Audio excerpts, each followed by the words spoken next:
Şu an başladık. Güvenli olması için eserler.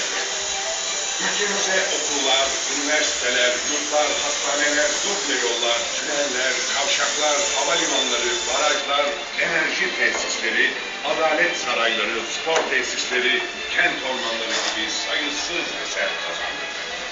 Daima millet, daima hizmet. AK Parti. Çıkarın kağıtları sınav yapacağım. Hocam ne sınavı? Haber vermediniz ki ama. Vermek zorunda mıyım? Sigara ötmesi yok, hesap makinesi yok, kopya çekmek yok. Gidi, kal öyle. Kopya var mı kopya? Hocam sınavdan haberimiz yok. Ne kopyası? Bir o şey de yok. Top diklemek yok. Dik demek, tak demek, top demek, dik, tak dik. Dik. Hocam siz TikToklamak diyorsunuz. İhtarda yok. Onlarda yok. TikTok'larınla benim en yeni ve en akıllı mesajlaşmaya TikTok'lar.